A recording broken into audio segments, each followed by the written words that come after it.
নমস্কার বন্ধুরা, good morning. Welcome back to my channel. আশা করছি তোমরা সকলে খুব ভালো আছো এবং সুস্থ আছো। আমিও কিন্তু অনেকটাই ভালো আছি। চলে আসলাম নতুন একটা ইন্টারেস্টিং ব্লগ ভিডিও নিয়ে। আজ প্রায় অনেক দিন পর হাতে নিয়েছি ঝাড়ু, সেই জন্যই দেখো একদম ঝাড় দিতে শুরু করেছি। আর যেহেতু সকালবেলা একটু বৃষ্টি হয়েছিল, বৃষ্টির জল কিন্তু এখনও আছে। আমাদের বাড়িতে বেশি একটা আটকে থাকে না, গড়িয়ে যায়, কিন্তু যেটুকু থাকে সেটুকু যদি আমরা ঝাড়ু দিয়ে মেরে দিই তাহলে আর পিচ্ছিল ভাবটাও থাকে না, চলাফেরা করতে সুবিধা হয়, দেখতেও ভালো লাগে। তো সকালে উঠেছি 7টায়, আর কাজ করতে করতে দেখো আমাদের 8টা মতো বেজে যায়। আজকের এইরকম ঘটনা এমনটা নয়, আমাদের নিত্য নতুন এই যে ছেলেকে সামলাতে, একটু গল্পগুজব পড়তে, তারপরে ঘুম থেকে উঠেই কাজে লেগে পড়তে পারি না, রেস্ট করতেই এরকমটা হয়। ঝাড় দেওয়া কমপ্লিট হয়েছে। মা এদিকে দেখো বারান্দাটাও মুছে নিয়েছে। আর আত্মীয় স্বজন যেহেতু বাড়িতে আছে, সকাল সকাল একটু খাওয়া দাওয়া তো করতেই হবে।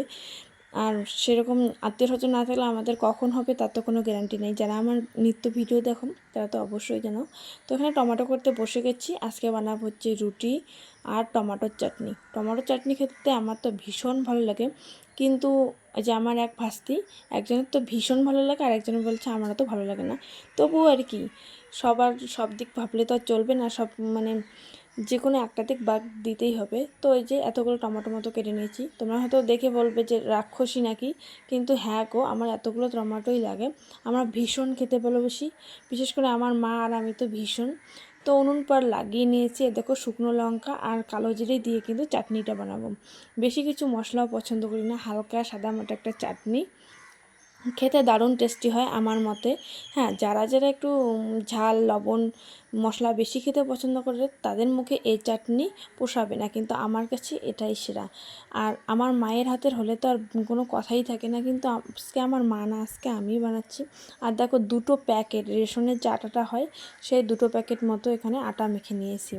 তা আবার কোনো মানে ছাঁকনি দেওয়া ছাড়াই, এত সুন্দর আটাটা ছিল, মনে হচ্ছে যেন ময়দা। তো এদিকে আমার চাটনিও হয়ে গেছে। তারপর কিন্তু রুটি বেলতে বসে গেছি। আর এই যে রুটি কিন্তু এখন আমরা পিঁড়িতেই রোলছি। আমাদের একটা রুটি বেলার জন্য একটা পিঁড়ি ছিল, সেই পিঁড়িটা আর কি নষ্ট হয়ে গেছে। তো এখন আমরা এই কাঠের পিঁড়িতেই বলি, আমাদের কোনো অসুবিধা হয় না। রুটি গোল করা কথা, সে যেখানেই হোক না কেন রুটি গোল হলেই হলো। তো দেখো এখানে কিন্তু আমার চাটনি হয়ে গেছে। তারপর চাটনিটা কিন্তু খেতেও ভীষণ নাকি সুন্দর হয়েছে। এদিকে আমি রুটি বানাচ্ছি আর খেতেও দিচ্ছিলাম। তো আমাদের ভাস্তিদের তো খাওয়া আগে থেকেই হয়ে গেছিলো। তারপর আমরা সবাই মিলে খাই। খাওয়া দাওয়া করার পর একটু রেস্ট করি। আর তারপর আমার ভাস্তিরা নাকি আমার কাকুর বাড়িতে আজকে ঘুরতে যাবে, সেই জন্য দেখো এখানে রেডি হয়ে পড়েছে। যাবে আমার মা, দুই ভাস্তি, আমার বড় ছেলে। আমার ছোটো ছেলে এখন ঘুমিয়ে পড়েছে, তো ওকে নিয়ে যাবে না। আর দেখো এখানে আমার মা ওর চুলগুলো দেখে কি বলতে চাইছে, চুল কেটে ফেলতে বলছে, যে এত বড় বড় চুল কি, ছোট বাচ্চা না, বেশি বড় চুল ভালো লাগে না। বিশেষ করে যত্ন করতে না পারলে চুল তো ভালো লাগেই না। যে যত্ন করে মানে করতে পারে তার কাছে চুল থাক। আর অযত্নের চুল, এই যে কোঁকড়ানো নোংরা প্যাঁচানো, এগুলো না দেখতে ভালো লাগে না। সত্যি কথা বলতে আমিও চুল পছন্দ করি, কেন জানি না, আমিও ভাবি যে ছোট ছোট চুল থাকবে, পরিষ্কার পরিচ্ছন্ন থাকবে, দেখতে অনেকটাই ভালো লাগবে। তারপর কিন্তু দেখো যে বলা বলির পর চলে গেল। শেষে আমার বোনও গিয়েছিল, ছোট বোন। আমরা এখন যাচ্ছি আমার কাকুর বাড়িতে। আমার মা, ভাস্তি, আমার বোন, আমার ছেলে সবাই আগেই গেছিলো। তো আমার ছোটো ছেলে আমার বাড়িতে আছে আর আমি এসে, আমার বোন আছে। তো ভাবলাম কেননা বড় ছেলে বেরোতে গেছে, ছোটো ছেলে কেন বাড়িতে থাকবে। ওরাও তো ইচ্ছে করে, ওরা তো আলাদা না, একই ভাই। তো ওই জন্য ওকেও একটু বেরোনোর জন্য নিয়ে যাচ্ছি। যাব, কিছুক্ষণ বাদেই আসবো। এসে আবার রান্না বান্না স্নান সব কিছুই বাকি রয়েছে। এই দেখো আমার ছেলেকে বাড়িতে এসে গল্প গুজব সব কিছুই দেখে আমার মায়ের কমপ্লিট হয়ে গেছে, চা খাওয়া অবধি কমপ্লিট হয়েছে। আমি এসে কিছুক্ষণ মানে অল্প একটু দেরি করেছি, তারপরেই কিন্তু যে বাড়ি যাওয়ার জন্য বেরিয়ে পড়েছি। আর দোকানের সামনে এসে দেখছি একটি মানি প্লান্ট গাছ লাগিয়েছে। তো মা তো গাছটা চেনে না, সেই বিষয়ে মাকে কিছু বলছিলাম যে এই গাছ সমৃদ্ধির প্রতীক, এটা ওটা। তারপর এখানে মূলোর বীজ, লাল ডাঁটা, অনেক কিছু দেখছিলাম। তো মা বলছিল যে আমাদেরও বাড়িতে একটা মানি প্লান্ট লাগাতে হয় সমৃদ্ধির যখন গাছ, তো বলছে যে এইখান থেকে একটা নিয়ে যাবো। বললাম এখানে একটা চারা সেটা কীভাবে নিয়ে যাবে, এগুলো নার্সারিতে অনেকেই পাওয়া যায়। তো মা বলছে তাহলে আমাদের একটা খুব তাড়াতাড়ি নিয়ে আসতে হয়। তারপর কিন্তু বেশি দেরি না করে আমরা বাড়ির উদ্দেশ্যে রওনা হই। আর এত দেখো গরম পড়েছে যে আমার ওড়নাটা দিতে হয়, মায়ের আঁচলটা দিতে হয়, নাহলে কি বলো তো একদম এতটা গরম লেগে যাবে। আর গরমের ফলে কিন্তু বাচ্চাদের খুব তাড়াতাড়ি একটা সর্দির ইফেক্ট পড়ে। রীতিমতো আমরা দৌড়ে দৌড়ে বাড়ি এসেছি। বাড়ি এসে আমরা ঘরের ভিতর অবধি ঢুকিনি, বাইরেতেই একটু বসেছিলাম, যেহেতু আমাদের বাইরে গাছ আছে। আর গাছের যে জায়গাটা সবসময় ছাই থাকে, ছায়ার ফলে না একটা ঠান্ডা ঠান্ডা মানে আবহাওয়া পাওয়া যায়। আর আমার ছেলে এখানে এতটা পরিমাণে খুশি, এর কিন্তু আমার ছোট ছেলে, আমি বেশিরভাগ সময়টাই ছোট ছেলেকে নিয়ে থাকি। হ্যাঁ, বড় ছেলেকে নেই এমনটা নয় যে নেই না, কিন্তু ছোট ছেলে একটু আমার কাছেই বেশি থাকতে স্বাচ্ছন্দ্য বোধ করে। আর বড় ছেলেকে আমার বাড়ির সবাই নেয়, বেশিরভাগ সময়টাই আমার ছোট ছেলেকে নিয়ে কাটে। আর ছোট ছেলেকে আমি মানে কি বলবো, ছোট ছেলে মানে আদরের টাইপ হয়। আসলে কি বলো তো, ছোটো না সব সময় একটু আদর বেশি পায়, এমন নয় যে বড়রা পায় না।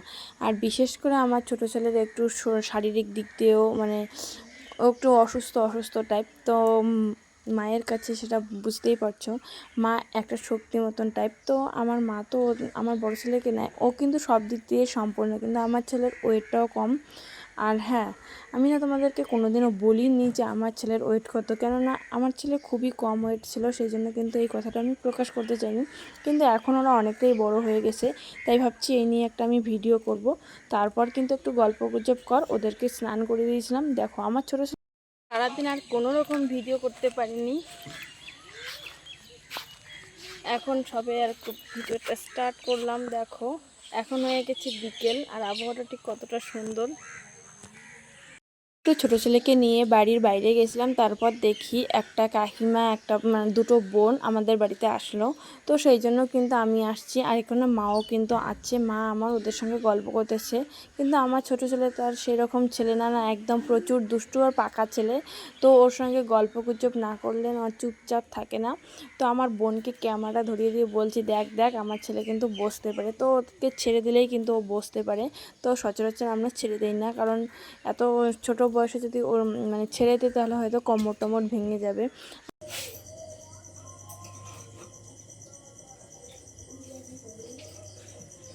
সারাদিন কোনো রকম ভিডিও করতে পারিনি, এখন হয়ে গেছে সন্ধ্যা 7:30 মতো।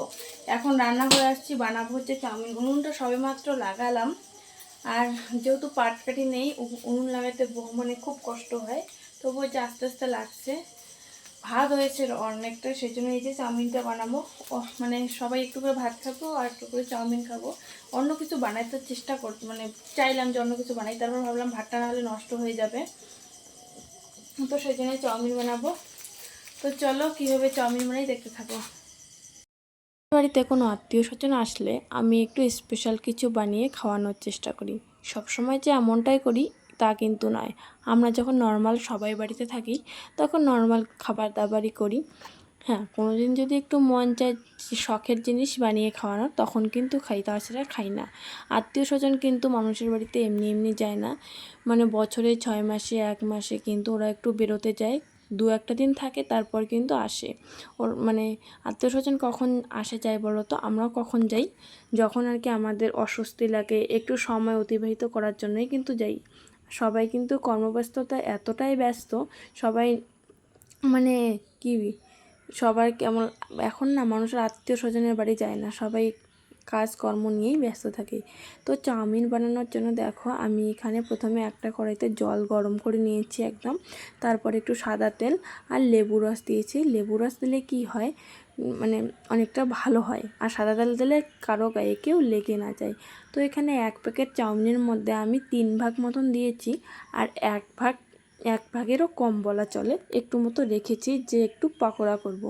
চাউমিনের পাকোড়া খেতে তো আমার ভীষণ ভালো লাগে, আমি বানিয়েছি, আর খেতে এতটা টেস্টি হয়, মুচমুচে হয়।